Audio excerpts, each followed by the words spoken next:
সময়ের সাথে পাল্লা দিয়ে ক্রমশই আধুনিকতার গ্রাস করছে মানব সভ্যতাকে। আর সেই আধুনিকতার গ্রাসে ক্রমশই নিজ সংস্কৃতিকে যেন ভুলতে বসেছেন একাংশ মানুষ। তবে যান্ত্রিক সভ্যতার যুগে পুরনো সভ্যতা যে একেবারে হারিয়ে যায়নি তা দেখা গেল পৌষ সংক্রান্তিতে। বাঙালির সংক্রান্তি মানে পিঠেপুলির উৎসব, আর চালের গুঁড়ো ছাড়া পিঠেপুলির স্বাদ যেন অতৃপ্ত বাঙালির কাছে। তাই সংক্রান্তি এলেই ধুম পড়ে চালের গুঁড়ো তৈরির। প্রাচীনকালে ঢেঁকির সাহায্যে করা হতো এসব চালের গুঁড়ো, কিন্তু যান্ত্রিক সভ্যতার যুগে অনেকটাই গুরুত্ব কমেছে ঢেঁকির। তবে গ্রাম বাংলার অনেক বাড়িতেই এখনও প্রচলন রয়েছে সেই ঢেঁকির। রাজ্যের বিভিন্ন প্রত্যন্ত এলাকার পাশাপাশি ঊনকোটি জেলার ফটিকরায় গোকুলনগর গ্রামে দেখা মিলল সে প্রাচীন সংস্কৃতি তথা ঢেঁকির। এলাকার বাসিন্দা মীরারানী দেবের বাড়িতে রয়েছে সেই প্রাচীনকালের ঢেঁকি। তিনি জানিয়েছেন তাদের বাড়িতে প্রায় 40 বছর ধরে চলে আসছে সেই ঢেঁকির প্রচলন। সংক্রান্তির অনেক আগে থেকে শুরু হয় ঢেঁকির চালের গুঁড়ো তৈরির কাজ।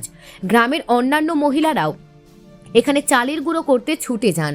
ভোররাত থেকে গভীর রাত পর্যন্ত ঢেঁকিতে গুঁড়ো তৈরির কাজ চলে বলে জানালেন তিনি। মহিলা জানিয়েছেন মেশিনে তৈরি গুঁড়ো দিয়ে কড়া পিঠের থেকে অনেকটাই খেতে সুস্বাদু হয় ঢেঁকির ছাটা চালের গুঁড়োর পিঠে।